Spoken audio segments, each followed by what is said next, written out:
La Fundación Honduras Global presenta. Esto es lo que sabemos. Tercera temporada. El dilema de la distribución.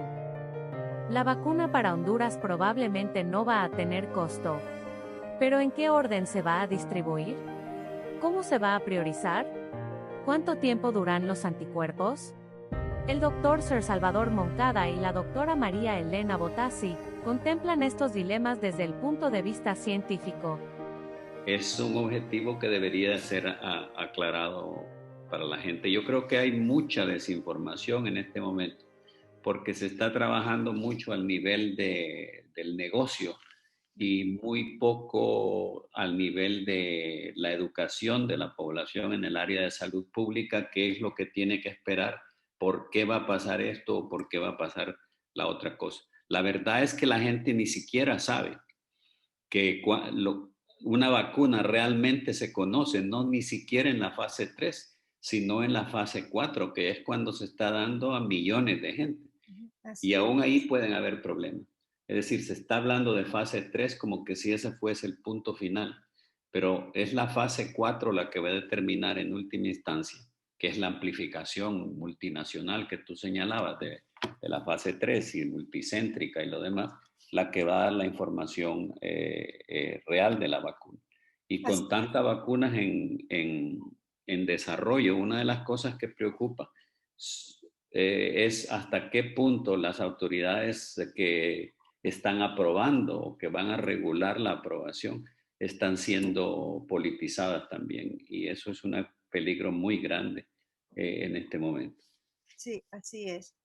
Sí, la verdad es que es una situación, esto de la información y la educación es un aspecto muy, muy importante porque también la gente, si no se le explica bien, después pierde la confianza, ¿no? Porque en su mente tienen la expectativa de que al recibir una vacuna, pues no van a tener que usar ningún otro tipo de protección, o también el hecho de que ya se sabe que al principio no se va a distribuir en todo el mundo esta vacuna que van a llegar aquí. Y acuérdense, al final es un rubro bastante valioso, ¿no? Aunque no sea necesariamente para proteger 100%, pero es un rubro valioso y la esperanza es que se sigan las pautas acordadas y que obviamente no vaya a haber un manejo de cómo distribuir estas vacunas por también pues intereses políticos o favoritismos, ¿no? Porque si, por ejemplo, COVAX le da a Honduras su inicial 3% que se le va a proveer, que yo sé que ahorita la discusión es que en efecto, por ejemplo, Honduras la va a recibir hasta de una manera de donación, ni siquiera tiene que pagarla al gobierno en este momento.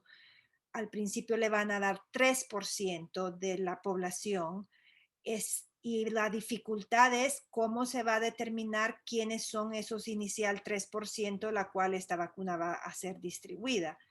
Y es cierto que la intención y hay pautas, pues obviamente con dirección de la Organización Mundial de la Salud, de escoger dentro de ese 3%, probablemente el personal de salud que está a más alto riesgo, tal vez algún personal que da servicio público o cierta población que está a alto riesgo.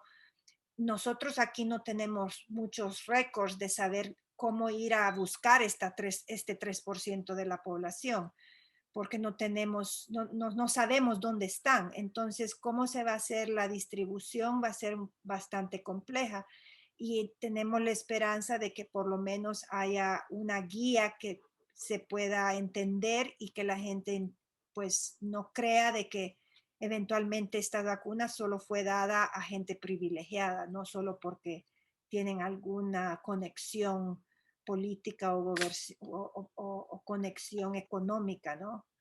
Y eso yo creo que no es solo el problema de Honduras, el problema creo que en muchos países es, aunque le den a uno una pauta, aunque haya una guía, el problema es cómo encuentras la población que la quieres distribuir, porque no tenemos sistemas de salud que puedan tener el récord de dónde está esta población y cómo accesarla. Sí, yo creo que ese punto que mencionas es muy importante y yo creo que habría que alertar a la universidad y al gobierno de empezar a trabajar precisamente en un proyecto que defina claramente cómo se van a usar las vacunas para que se logre esa distribución equitativa y, como tú dices, a las poblaciones de riesgo. Tenemos suficiente tiempo para hacer un buen trabajo.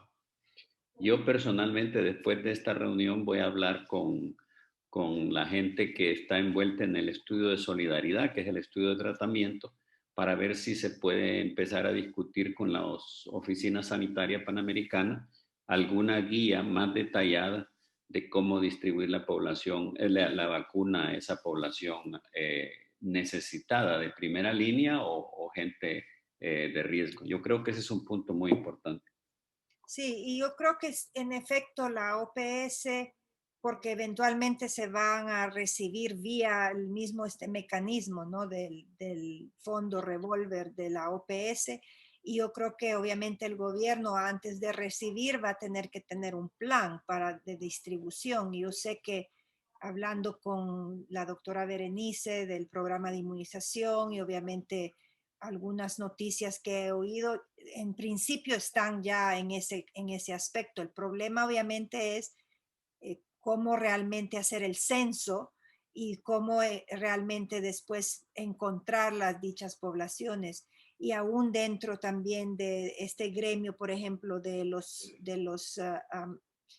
individuos de primera línea, obviamente está el sector privado y está el sector público también, ¿no? O sea, dentro del gremio médico, gremio de enfermería, gremio obviamente hasta por ejemplo en los hospitales los que hacen la limpieza, o sea, hay que determinar cuáles son este inicial 3%, y 3% pues al final, aunque es un número importante, pero obviamente es 3%, y ese 3% no es bajo en comparación a la situación que tenemos, ¿no? Claro.